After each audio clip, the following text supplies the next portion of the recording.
Hello everyone and welcome to So Very Wrong About Games, situated now in the new special deluxified So Very Wrong About Games studio live from Dewey's basement. Yes. With me as always is my loyal co-host Mike Walker, and I'm your co-host Mark Bigney. How are you doing, Walker? Fantastic, Mark. Before we get started on our board game podcast about board games, where we're going to talk about the games we played last week, we're going to talk about the news and why it doesn't matter, and our feature game, which this week is going to be Asgard's Chosen. Before we get started, a small clarification. Last week we talked a little bit about the Kickstarter projects that have been pulled from both Indie Boards and Cards and from Colossal, and we mistakenly conflated Travis Chance from Colossal. Well, I did. We mistakenly conflated Travis Worthington of Indie Boards and Cards with Travis Chance of Colossal. We regret the error, but we stand by everything else we said, specifically with respect to various projects being pulled off of Kickstarter because of possibly nebulous policies being applied inconsistently.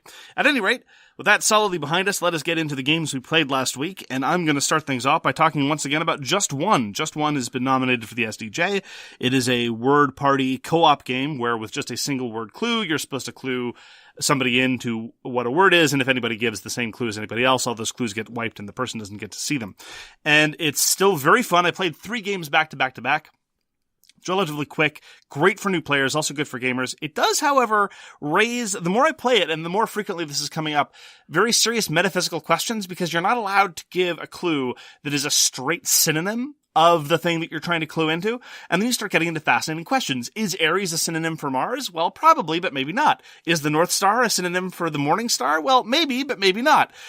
Is magma a synonym for lava? Maybe, maybe not. And I have to say, despite the fact that I studied philosophy and I taught philosophy, a lot of people assume that I'm therefore endlessly fascinated with taxonomical discussions and questions such as, is hot dog a sandwich, and other things like that. And let me tell you, people who do philosophy and indeed humanities more general don't find these questions interesting. They're usually willing to say, language is usage, call it a hot sandwich or not, as you see fit, whatever. Your taxonomy is of no interest to me. It doesn't change anything in the real world. So it's actually the best way to turn a philosopher into a pragmatist, because actually, generally, philosophers are pretty pragmatic as a rule. But the best way to turn them into a pragmatist is to get in these endless definitional discussions. But the ones in Just One actually rise up quite a bit. So I'm not saying that's a substantial knock against the game. It's just an interesting feature emerging as we play. So that was my more recent experiences with Just One, which still is the leading contender for Swag's recommendation for the to win the Spiel des Jahres. Not that it matters. Yeah, even though I haven't played it. Yeah. Well, yeah, but your opinion doesn't matter. It's also true. So does the news. One of the games I played this week is Lords of Hellas. And I love Lords of Hellas. And it was in one of, I think, my top 10. If not, it should be in my top 10. We reviewed it 1 year ago. We'll talk about it next week, but I'm going to talk about it now. Fantastic game. Fantastic components. It is the one game I wish I had in my collection. I just got Yokohama, and I've got my Orleans, and I think Lords of Hellas is the one game I wish I had a complete copy of. Well, I'll see what I can do about that. This is such an obscure, silly question. So you played on a copy that did not have the sun drop effect. Correct. You in the past had expressed a strong appreciation for the sun drop effect. How did you feel that the non-sun drop copy looked in comparison? It was fine. I think I preferred the player pieces as just the straight colors. The hoplites? The hoplites and the heroes. Mm-hmm. But I really like the monsters and the monuments. The monuments when they're like really big. I like them all sun dropped. They look fascinating. And I made an effort to start teaching rules myself for a change. Because Mark and I usually always play together. When I play, Mark is usually there, and I'm sort of losing the skill of, teaching games. So I demanded that I got to choose to teach Lords of Hellas. I'm glad I did. And everyone had a great time. There was it was a 3-player game. 2 other players were brand new to the game. They loved it. I still love Lords of Hellas. It is really good. I'm very much looking forward to the new stuff coming out. There have been some initial reports that there's some component mismatching, which, is kind of par for the course for expansions.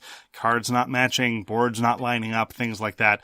Somewhat disappointing when it's all part of the same Kickstarter project. And I have to say, Awaken Realms, which is the publisher, everyone seems to love them, but I don't really like them. I dislike a lot of the stuff that they put out other than Lords of Hellas, and I don't like a lot of their standards with respect to publishing. But anyway, that's mostly borderline ad hominem stuff. But we're very much looking forward to getting the new stuff. trying all the great Lords of Hellas goodness, and I'm glad you had such a great time. I really do think that it is a fabulous game, and as far as elaborated dudes on a map games, you could do a hell of a lot worse than Lords of Hellas. So. Exactly. I got to play a game of Combat Commander Europe, which is a GMT game, so of course it wasn't with Walker. Combat Commander is, to my estimation, sort of the definitive entry-level squad-based World War II game, and its comprehensiveness is truly a joy. It will cover, everything from Soviet agents dealing with Finnish Sisu troops and Yugoslavian partisans fighting against occupation, Greeks fighting whatever. And of course, the standard business of Eastern Front German units against standard Soviet forces or Americans or what have you. Also has great representation for Canadians. Anyway, the random scenario generator for Combat Commander is a joy. And that's normally how I play Combat Commander. I don't really play the scenarios. I play the make your own scenario system, which is marvelous. And we ended up with a very, very, I'm going to say borderline degenerate situation where the Germans were holding a bridge very, very close to the deployment area of the Americans who were then tasked to take the bridge. And it was a meat grinder. It was just a straight meat grinder scenario where the Germans had massive and withering machine gun fire and the Americans just needed to either pull something off with artillery, get really lucky, or manage to swarm with enough numbers to overcome it. They were able to do none of those three things.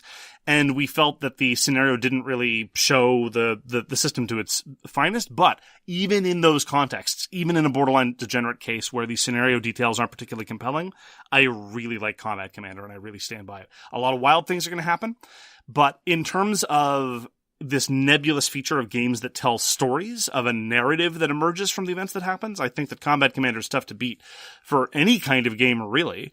Lots of narrative style games, whether it's Seventh Continent or things like that, where you're reading these paragraphs of flavor text and I just get bored and I'm not engaged at all. On the other hand, Combat Commander, every game is a story to me. And, the time when Fritz the hero showed up and rallied his guys and charged across the field, et cetera, et cetera, et cetera.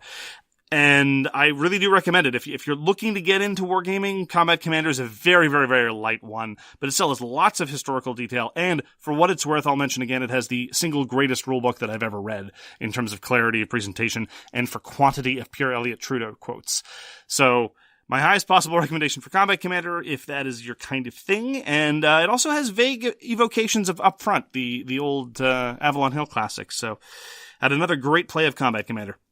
All right, I've been toting Barenpark around, and everywhere it goes, it gets pulled out and played, and I got to sit in on a game the other night, 2-player game with a fairly new player, and they loved it. It's another, Tetris type. We've talked about Barenpark many times. Comes with a advanced rule, which is these, goals you have to try for. I just suggest that you always play them with them no matter what. Barenpark, yet another big hit. I'm really looking forward to trying the goals. It will probably emphasize the spatial orientation aspect of the game, which is not really playing to my strengths, but, it sounds good. Played another game of Corporate America. Corporate America is, again, a relatively light negotiation haggling game that is also a very excellent satire of American politics and of American corporate culture. I really do think that a lot of the jokes are pretty solid, and the overall structure of the game, and even in some of the rules, there are these lovely little gestures to the absurdity of a lot of institutional life in the U.S. And this is not a dig on the United States. I think you could make something equally as ridiculous making fun of Canadian institutional life. It just so happens that, there's less demand because nobody cares about Canada. And it was a 4-player game, and it was one of the hallmarks of a good negotiation game, I think, is that the haggling starts right away. And in Corporate America, there are all these lovely little transactions where you're inclined to throw money at people or to try to exert favors for any number of things, and it's just constant. It's not a grind. It's not constant and grindy in the same way that Serial Confluence or even something like New Angeles is, although I do like both of those games. And it's much, much quicker than either of those games. It's just a lot of so-called negotiation games, and more on this in a second, don't give you enough cause to aggressively negotiate. Because you look at the board and say, look, I'm not in a position to pay you enough to make you do something other than what you would do otherwise. But in Corporate America, money's changing hands all the time. These great little decision points, these great little points of pressure and temporary emergent alliances. It kind of flew under the radar, and I think Corporate America is genuinely underappreciated, but I'm glad I got it to the table again, and everyone had a good time and some good laughs, and we all hated each other by the end of the game, which is a sign of an excellent negotiation game. And that was Corporate America. I also played another Uwe Rosenberg game, Barenpark being one, and Reykholt being another. No, stop, no. What if people don't know if it's a joke? It's funny.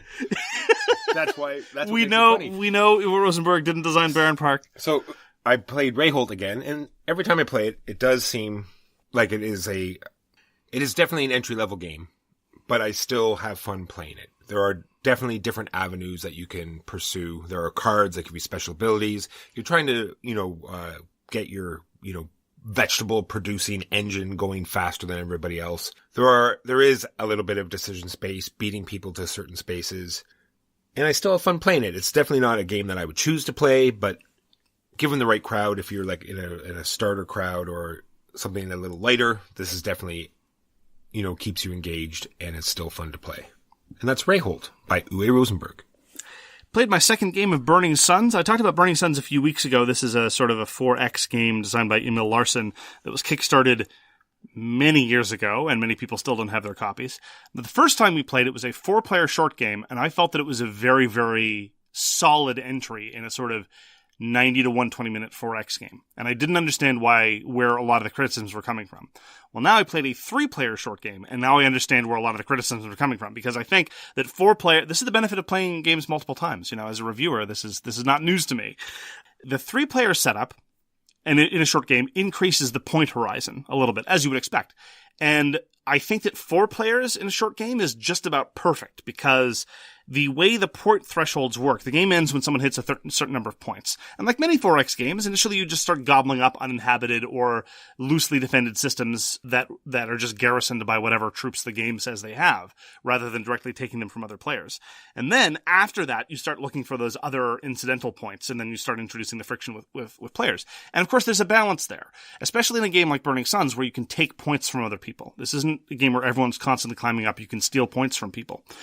And if the point threshold is too high, well, then that could lead to stalemates, or just the game outstaying its welcome, or things feeling very grindy. And that's kind of what happened with 3 players. The game was much longer than it should have been. It was in excess of 2.5 hours, whereas I think the depth of Burning Suns is ideal at 90 to 120 minutes. And with 4, it was very quick and very brisk, but with 3, it kind of was a bit more of a slog. And so I'm beginning to think that, unsurprising given that it's a first-time designer, it might be a very fragile game system.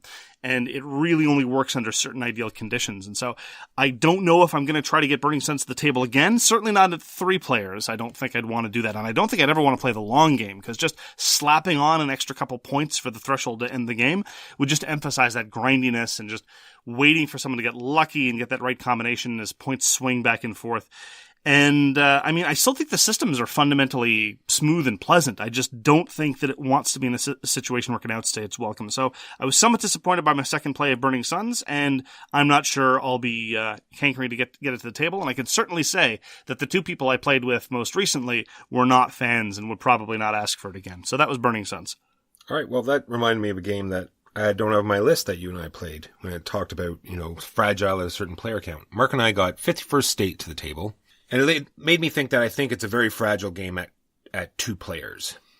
Only because if one person is getting an unlucky card draw, or is not getting the cards he needs, or not getting particular cards that he needs, then there's not that third person to try to balance it out, to stop someone else's engine. I wasn't getting any attacking cards, nor did the faction that I have generate much attacking. So there's nothing that I could get to stop Mark's engine from increasingly ramping up. Whereas if there was that third person, then they might have had something, and we would have been able to tag team and do something about it. As it was, it was sort of like a runaway by the end. We tried out the new expansion, which we both loved. It was Allies. It put in some very key player interaction that didn't seem forced at all. It really flowed in the game. And what's really good about this expansion, it's just pretty well shuffle it in and you're ready to go. There's a few extra tokens, but they're very easy to implement into the game. Not much there, but it really adds a lot to the game. That's 51st State with the Allies expansion. So I don't know about fragility with player count. Mostly what I heard was you whining that I'm so much smarter and handsomer than you are, and maybe that's true, maybe that isn't. But I've never felt that it was particularly fragile at any player count, but maybe you're right. Maybe I just need to pay more attention when we're playing 2 players.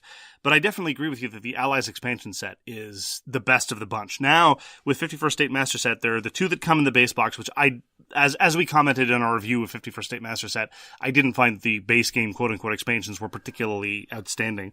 And Scavengers was kind of okay, but Allies I think is really good. It really changes up the game in an interesting way. The new resource that it introduces is very, very interesting, both thematically and mechanically. And this was co-designed by Ignacy Trzewiczek, who designed 51st State, and Joanna Kajanka. I apologize if I'm butchering her name.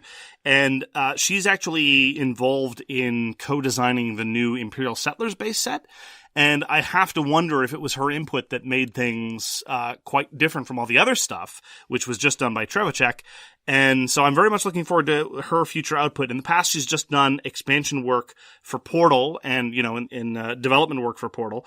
And so as she designs more stuff, I'm very much looking forward to what comes out. Because, Allies delivers an excellent shot in the arm to a game that we both already really like. And it really did offer more variety than I think the other expansions did. So I was a huge fan of Allies, and I'm looking forward to playing more 51st State Master Set with it. Finally got a chance to try Tammany Hall. Tammany Hall is something that has been requested by one of our listeners, actually. The deep, dark secret of how manipulable we are here at So Very Wrong About Games is if somebody shows up on the guild or on Facebook and says, hey, have you tried this game? I'm probably going to try to track down a copy. Now, sometimes this has worked out very, very well for us. This is how we were introduced to Gaslands. This is how we were introduced to Kalamala. And the latest instance of this is Tammany Hall. Now, Tammany Hall is an area majority game, which I will always be down to try a new area majority game. New being relative here because it was released in 2007.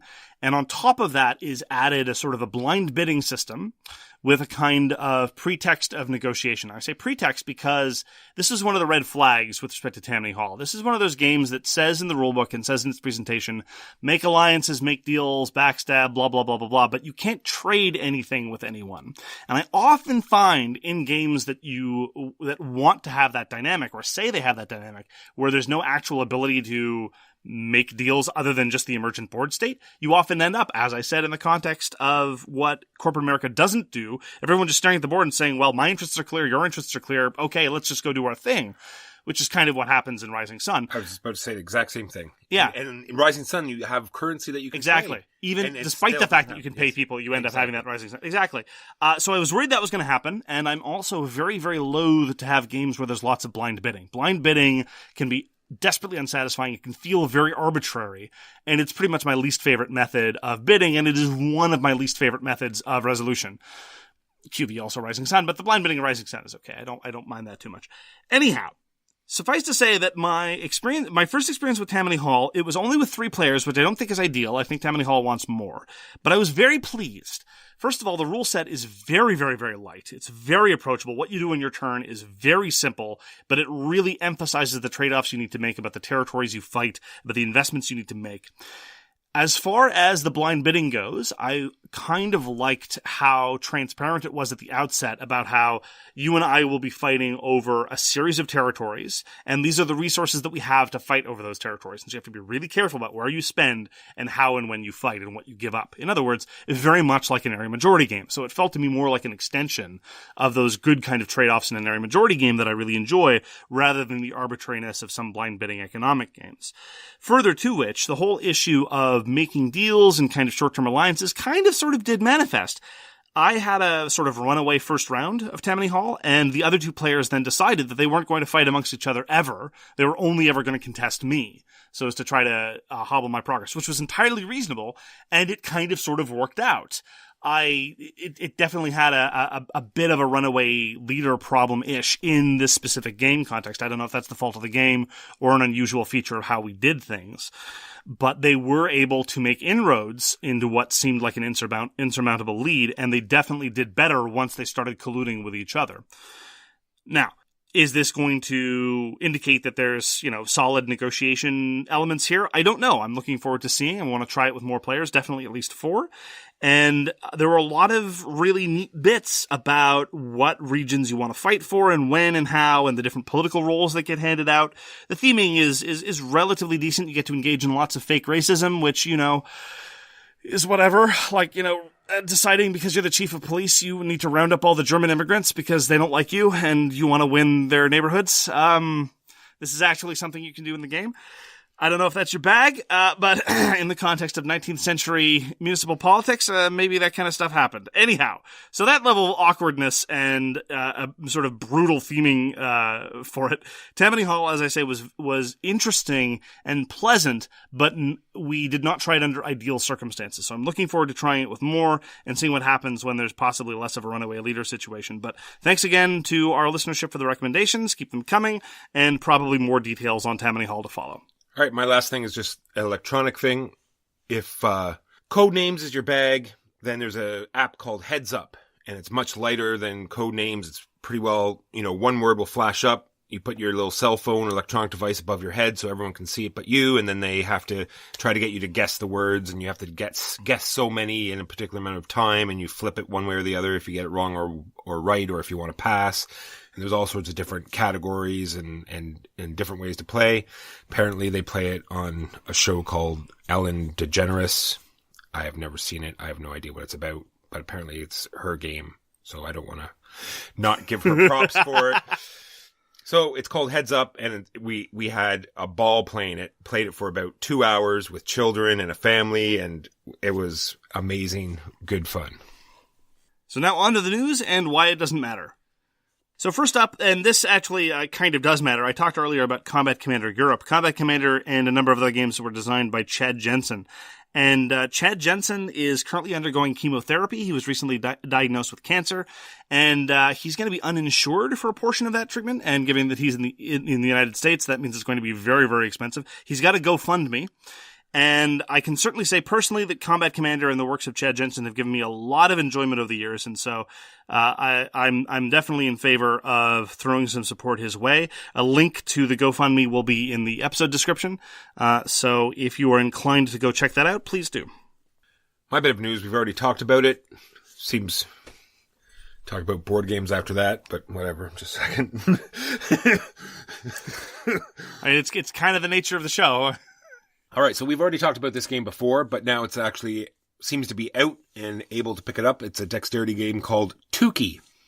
It's yet another, block stacking type game where you get a couple of images that you have to stack these blocks together. I don't know if there's a time limit, but, stack them up so it matches the picture. But it comes with these white blocks that you use to support the other blocks that are sort of, I guess, invisible blocks, so they don't actually count towards the picture, you know what I mean? So it looks very interesting. Looking forward to trying it. You add more cards to make it harder. Looks great. Can't wait to play it because we hate dexterity games. It looks to me more like a puzzle game than a dexterity game, and I don't like puzzles. So you can try to get me enthusiastic, but it's not going to happen. I'll try it. You get stacked blocks, Mark. Yeah, the stacking part I like, but deciding where or what blocks to go what. I mean, in the context of junk art where I just need to follow my inner muse, that's fine. Or in Men at Work, which we still haven't tried. Yeah, I guess they don't like Canada. Yeah, it's just no Men at Work for Canada. Second bit of news is Queen Games is opening a web store, and I mentioned this because finally this is going to be a chance for people to track down their stupid frickin' Queenies. Because every Queen game for the past 10 years has had like 17 mini expansions that are only available if you go to the right convention and mention the code word out back to the guy unloading them off a truck. But now, finally... You gotta slip them the secret token from your haversack, and you get something like that. Anyway, so now... And they didn't even know what they were at first, because you went to their page, and it would say, included is the Queenie, and it's like, well, what is that? Well, and sometimes they were just, an extra tile or something, but sometimes they would be something relatively substantial. We ran into the same problem with respect to 51st State Master Set. Like, we really like the new faction boards. I think they add a really new, interesting way to play, and they really kind of change the nature of the engine you're trying to build. And some of them are available only as promos, or when you pre-order for the Portal Games store. At least there it's transparent. Go to Portal Games, you throw money at them, and then they will send it to you. Commerce. And now Queen Games is now moving in that direction too. So they're going forward. They say they're going to try to make it easier for you to go and get your Queenies. I don't know if they're going to be consistent with this, but it's at least a step in the right direction. So here's hoping that they maintain this new era of transparency and availability for all of their sundry expansions for, every game they put out. Yeah, maybe they'll put out a game that we'll actually want to play. Well, that too. Next is, we talked about the butterfly game, Papillon or Butterfly. Papillon. It's back up on Kickstarter. I so actually be excited. I ran a little bit of a survey on Twitter for people who don't speak French about how they would say the name of the game. And the rough consensus appears to be Papillon. Papillon? There we go. Papillon, the butterfly game, is back on Kickstarter, so check it out. I'm not even going to say what company is kickstarting it, because who knows, what header they put it under this time. Some number of Travises may or may not be involved. This is true, and it looks great as usual. I can't wait to play the butterfly game. Well, let's hope it runs to completion this time. So, Modiphius Entertainment released a miniatures game for Fallout not too long ago called Fallout Wasteland Warfare, and now they've announced that there's going to be one for Elder Scrolls, which is kind of weird. I mean, I play all the Bethesda games, all the Elder Scrolls games, and all the Fallout games. I can't remember the last time I finished one, though. Mostly, you wander around, you get some yucks, but the story's not very compelling, so I never bother to cross the finish line. And they're going to be one of the interesting things about these product lines, both of them, is that the expansion packs are in resin, which is an odd move. It's an understandable move, but it's not necessarily a very usual one. Resin is easier to mold and easier to cast, but the materials are more expensive. So the per mini cost is higher, but that's only when you ignore the cost of the molds, which tend to be very considerable for such things. I'm vaguely curious about trying the Fallout Wasteland Warfare minis game, primarily because I've heard very good things about the solo mode in terms of little campaign details and little narrative flourishes, and apparently the AI is quite interesting, somewhere between an incredibly tedious and cumbersome automated card system and a sort of trivial move towards the nearest target and attack. So somewhere in the middle. And if they can get something in the sweet spot there, then I'd be very interested in trying that. I'm less interested in the Elder Scrolls universe because, quite frankly, although I could get reasonably engaged with whatever character I was playing, it's like, okay, these are the Catmen. These are the Imperials. What are Imperials? Oh, just generic white guys. Okay, whatever. So send all your hate mail to support@aircanada.ca. So Modiphius will be releasing a new line of Elder Scrolls minis. And as I say, if I end up trying the Fallout one, I will let you know. Now on to our feature game, which this week is Asgard's Chosen. So Asgard's Chosen was put up by Morgan Dontonville and Mayfair Games in 2013. This is you can consider this the kind of sort of inaugural episode of Mark and Walker talk about really obscure games that they like. Well, I guess really obscure is an exaggeration. It's got about 150 ratings on Board Game Geek.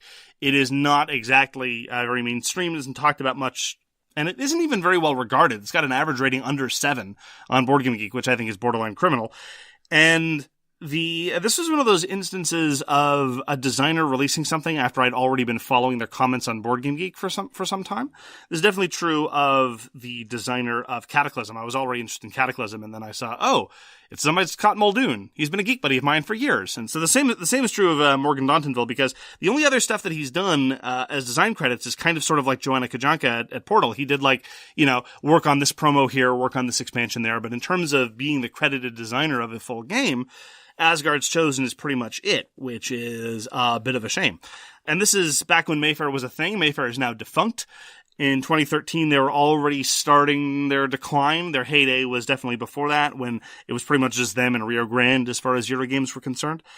So Walker, why don't you give us an unhelpful summary of what one does in Asgard's Chosen? So Asgard's Chosen is a deck-building area control game. You get your starting hand of 7 cards, which is from a deck of 10 gods, and you're going to do a little bit of drafting at the beginning. So you might have a couple of extra cards in there. And then you're looking at your hand and you're deciding which gods you're going to utilize this turn. Because some you have a chance at, they have 2 parts on each god card. It's something that's going to help you, and then a victory condition of some kind. And so you sort of look at them and say, is there any chance at all that I can obtain this victory condition this turn? You sort of put them to the side, and then you're going to use the other gods and other cards in your hand to help you get those victory conditions. Because what you're going to do on a given turn is move 2 heroes around the board and attack an area or attack another player. So you're going to do one action with a hero, and then everyone else does one action with a hero, and then you're going to activate your other hero unless they've been, taken out for that turn. And then you're going to get a chance to buy cards. So not only do you need your cards to attack, because then they'll get discarded, you have to make sure you save some to buy more units to improve your deck. That is Asgard's Chosen. See, even just listening to you talk about it, I'm getting excited again. Now, I just want to make absolutely clear.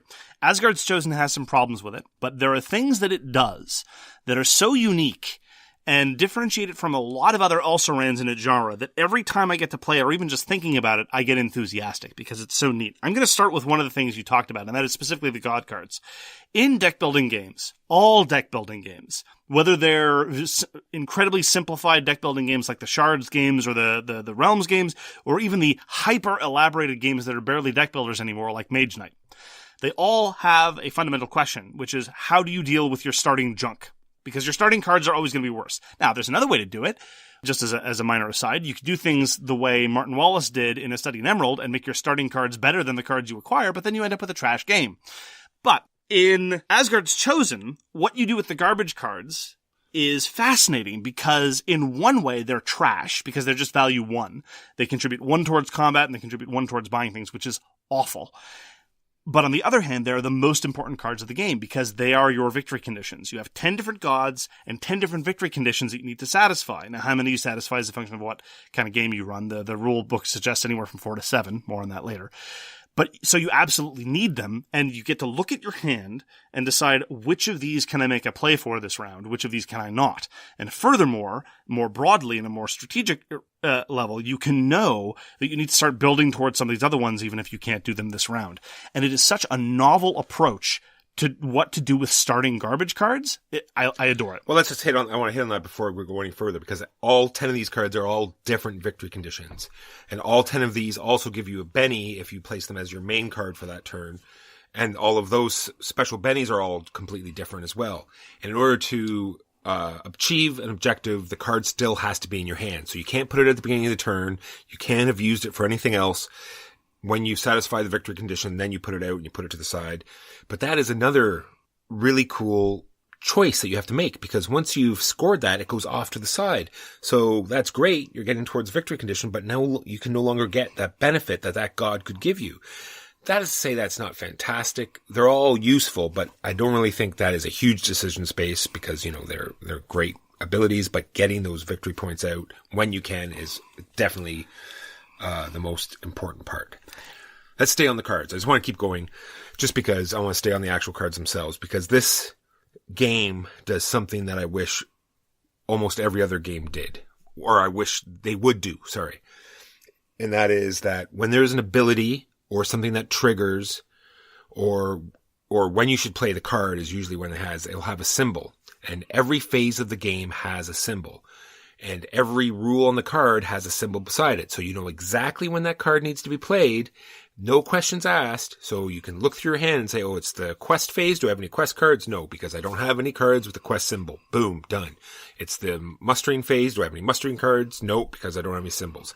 It's such a simple little thing that you can do to your cards and makes the game way, way more enjoyable. To my mind, I think this is actually one of those borderline negatives to attach to the game, to be frank, because in Asgard's Chosen, once you are familiar with the system, and familiarity will take some number of games, I don't know how many, but we've both played it a fair number of times now, it is absolutely a breeze.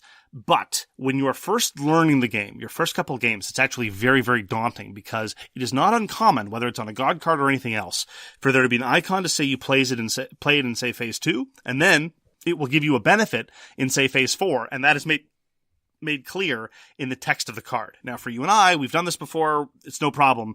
We're able to parse both the icon and the text, but that disagreement about timing, I play it now, but I get the benefit later, especially if you're not thoroughly familiar with the turn structure, can be intimidating to new players. Because one of the things that I've noticed in card games, and I'm starting to appreciate this more and more as I become more experienced with card games, if there's ever a question about when you get to play a certain card, that can be incredibly frustrating for new players because, they wait too long and then they try to play a card and you tell them, well, you were supposed to do that 5 turns ago or whatever. That's not fun. Or someone says, I'm going to play this card now. It's like, no, you don't get to play it now. You only get to play it when it's raining on a Tuesday or whatever. It's not bad in Asgard Chosen, and I agree with you. It gets very transparent, but during the initial learning hurdle, it can be considerable. It's just very useful because to score a god, you can only score one god per phase. So in that particular region, it's very helpful because, then you know that, because I have two symbols that both score in the mustering, and I know I can only play one of them, so therefore I can only score one of these gods this turn. You know, which one should I play? Which one am I going to, you know, definitely have next turn? Which one can I hang on to? I agree with you entirely. And again, as someone who appreciates the game and has played it a number of times, it's marvelously transparent. But just to give one specific tangible example, the way you appease Teale, who, by the way, is clearly the best mythological god in the Norse pantheon, or indeed of possibly any pantheon ever. If you disagree, fight me in real life. The way you appease Teale is by controlling 5 or more regions and then sacrificing control in a couple of regions, and then you appease Teale. Now, normally you might expect, okay, so I do this during the campaign phase because that's when I acquire new regions, and that's when you appease the other gods that are a function of controlling a certain number of terrains. But no, Teale you appease during the mustering phase after the campaign phase is done. And again, for me, that's no problem. For you, that's no problem. But for new players, it can be a little bit confusing. Well, that's why I like the symbols. Sure, absolutely. All right, let's say some things before we get the monster. There's all sorts of monsters that you're going to summon. Like you're going to, like I said, you might get some at the very beginning of the game. You're going to be drafting them after every, you know, campaign phase. The art on these cards is amazing, and the combat, because not only does every god have 2 very unique abilities, every creature also has like a very distinct combat ability that will only trigger, I'll get more back on this terrain thing later, but will only trigger if it's on the right terrain. But still, the fact that there are over 10 different kinds of creatures, and they all have a distinct, you know, combat type ability, or some sort of an ability that, you know, lets you pick them back up, or will trigger off of other things, and none of them seem too overpowering, except for one maybe. And we'll get to that. We'll get to that later, of course. But And it's one of these things that really keeps you in the game, because you're looking at your cards, you're planning out your turn, you're seeing which cards are going to, you know, give you the most benefit this turn, and how you can combo them up, and this is what, you know, makes this game really interesting and engaging for sure. So the theming, I think, is relatively well done. The thematic integration on a deep level is not particularly good, but in terms of the trappings of Norse mythology, I think they did a very, very good job. As I made somewhat clear in my, let's call it a review, but it was really more of a rant about Champions of Midgard. I'm a big fan of Norse mythology, and I really hate it when a game tries to gesture towards Norse mythology but doesn't really infuse it very much in the theme. But as we've already said, you start off with 10 different god cards, and so you already have somewhat thematically appropriate conditions applying to them. And the artwork is great, depicting all these different Norse gods. And also there's just this deluge of different Norse monsters that you get to recruit into your deck and or army. And so you really do get a lot of the graphical touches and a lot of the thematic overtures of Norse mythology, which is absolutely great. And also this dovetails with something that I really want to emphasize right away, because you talked about how you have to look at your hand of cards and you have to ask yourself a series of questions. Which gods can I appease? How am I going to do the campaign phase? What can I buy? And for me, this is hand management at its finest, because it is not going to be possible, especially in the early game, to be able to do all of those things. Win 2 fights, appease a god, buy something you want to buy. So you have to make trade-offs. You have to say, okay, I'm only going to fight once this round, but then I'm going to be able to buy these things because I've saved the currency to be able to do that. Or I can't appease anyone this round, or I could, but it would be too costly. So it would be smarter for me to hold off and do it later when it will cost me less. These are the elements of hand management that are wonderful, and I think are a lot more give you a lot more control than a lot of other hand management games where it's a function of random draws. Because here, yes, of course there's random draws, you're shuffling your deck and so forth, but you really have to look at your hand of 7 cards and figure, what am I going to do with this round? And those are the hand management decisions that I love. And I think Asgard's chosen because it has these campaign phases followed by the muster phase, that element of deck building where you're buying cards. It just really brings these trade-offs to the fore in a way that I love. Yeah, I just want to go back to that because it sort of goes in because of the victory conditions. Like we said, there's 10 different ones on all these god cards, and I really think they did a great job because you don't really get shut out of anything. Do you see what I'm saying? Yep. It's because, you know, you might be really being pushed down to one territory, or you might be getting nuked in some areas, but they're so varied that you can say, okay, well, I'm just going to concentrate on buying a whole bunch of creatures, or I'm going to, you know, pass cards to other people, or I'm going to do these other things. And there's a built-in catch-up mechanism there, because the ones that are based on territory control, in order to appease them, you have to sacrifice that control, or some of it. There's the Loki card that requires that you give cards away to other players. There's the Odin card that requires that you get rid of a lot of items. So you have to make these costly decisions. And then most of the time, these victory conditions are achieved by sacrificing either board position or the quality of your deck. Which actually brings me to another great point, which is that a lot of deck builders don't do, or can't even be in a position to do. The buying, when you're actually buying the cards, it dovetails with your board position. Where you are on the board influences how you're able to buy cards. And in turn, the cards that you buy influence what kind of territories you're going to be in a position to take over later on. And so there's this marvelous interplay with respect to what's going on that even other games that have board position, like Mage Knight, like Train, like even Automobiles or things like that, where there's a board element to the deck building, they don't have that tight interconnectedness. And that in turn gives you lots of flexibility with respect to what the gods can do and what the items can do, because a lot of them allow you to ease some of those restrictions, allowing you yet further strategic control at the start of your turn, saying, I really need to buy these cards. Okay, I have to plan for this. I need to set myself up. All right, let's go over some good points. I think we hit almost all my good parts. Great art, simple, clean game, great flow, because, like I said, you have two heroes on the board, a male and a female. They're designated with like little counters. So when it's your turn, you're going to move one of them. On your next turn, you're going to move the other one. Then you go into the draft. Done. But the interesting part about that is that you can maybe hamstring one of your opponents because you can nullify one of their heroes before they get to act. So therefore, they're only going to get one action this turn. So that's another great, decision space in there. Symbols for every phase we already talked about. What's the other one? Moving your heroes.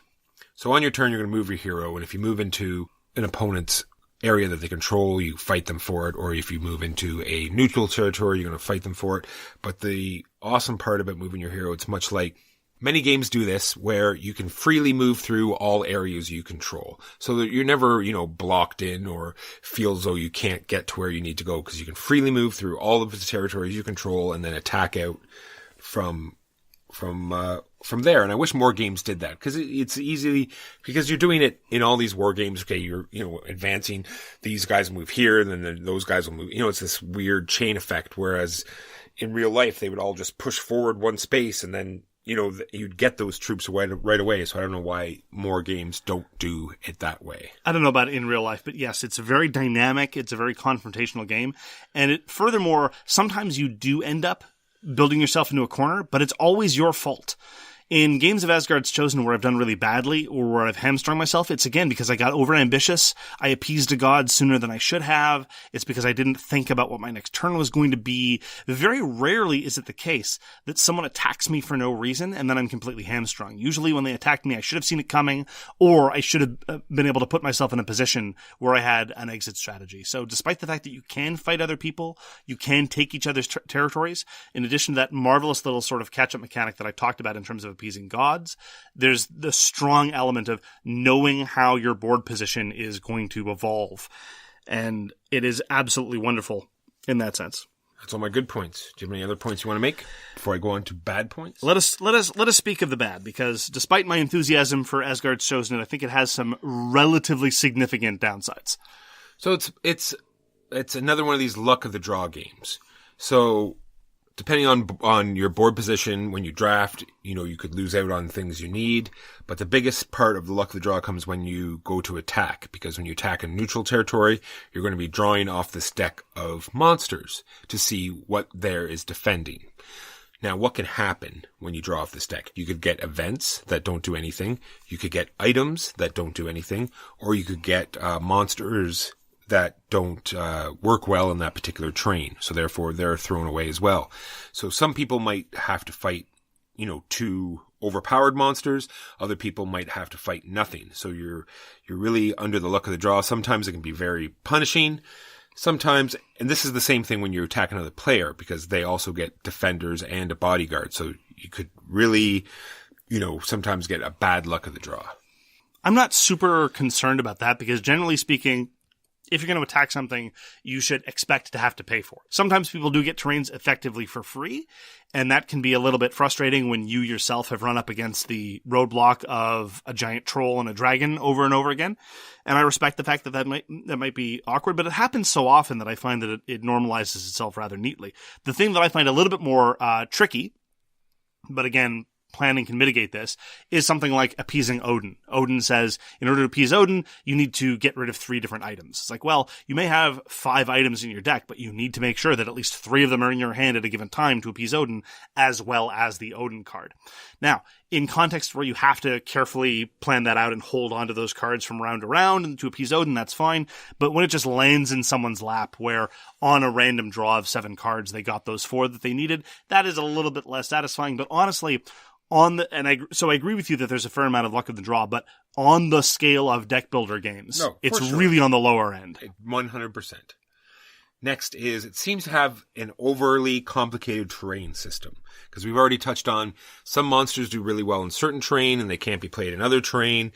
And if you're attacking a city from some sort of terrain, the city gets all of its surrounding terrain, but only on a Tuesday. And if you're attacking an enchanted land, it doesn't get a militia, but it gets a bodyguard. And yeah, like, I agree with you that there are all these tricky little corner things, and most of them are core to the design.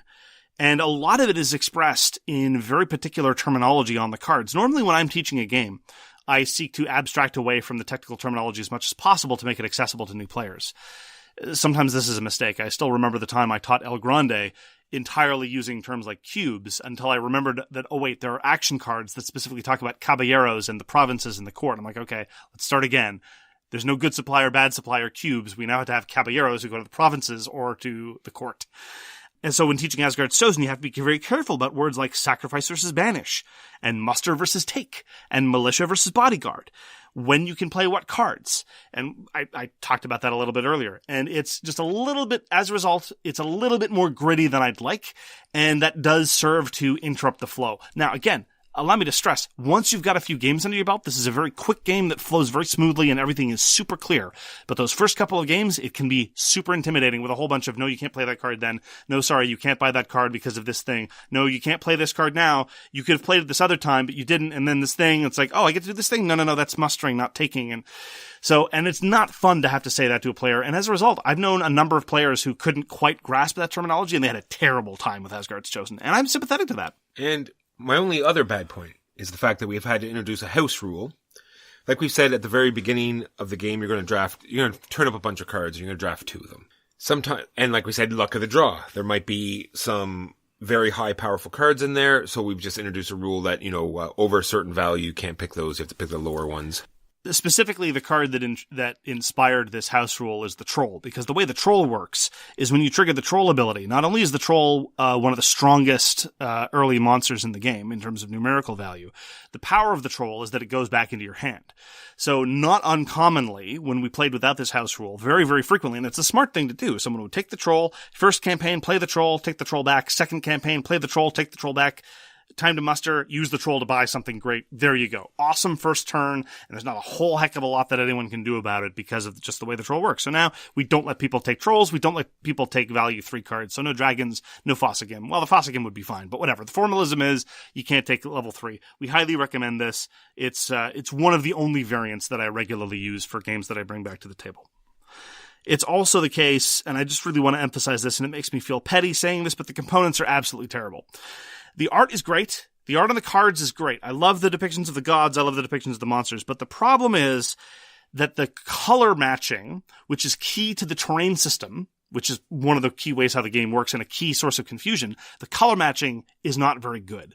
For example, the scrub, also known as a buster, is a terrain that can get no love from me, and the color on the tile doesn't really match the color on the cards. Same thing with the bogs, same thing with the hills anyway. So you have to kind of think, wait, is this dark green or is this light green? Which is not awesome. The player aids, which there should have been lots of because again, the icons matter for phases, was literally, I can't believe this was the case even in 2013, something you had to cut out of the rulebook with scissors. It was just a sheet in the rulebook you had to cut out.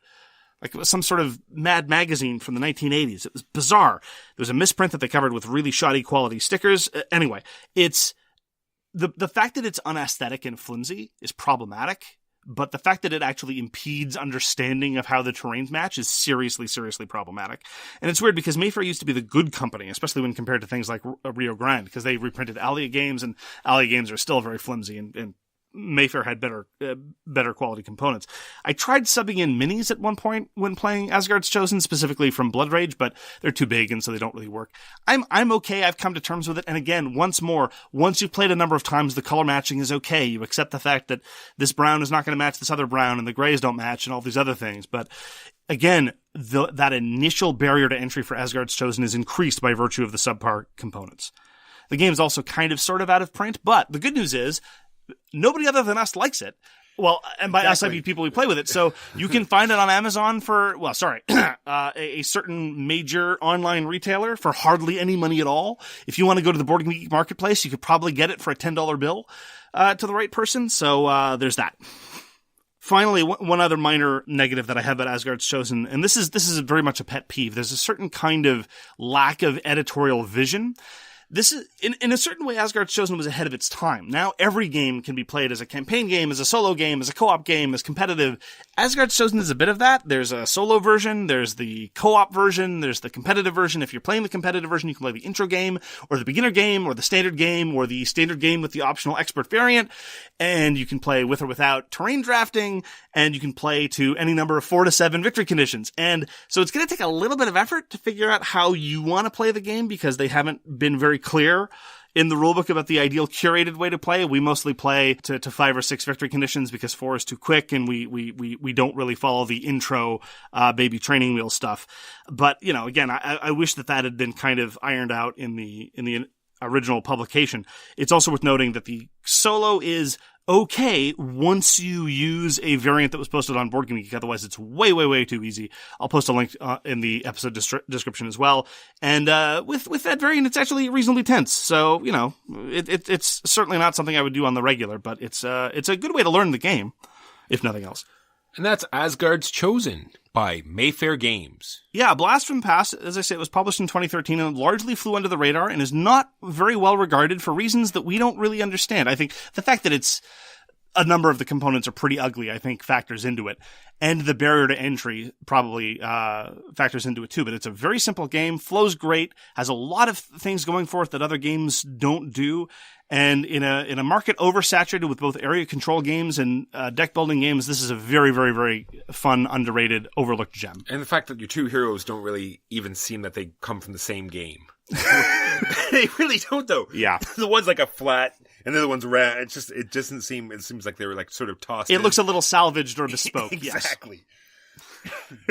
So that's going to close it out for this episode of So Very Wrong About Games. Thank you very much for joining us.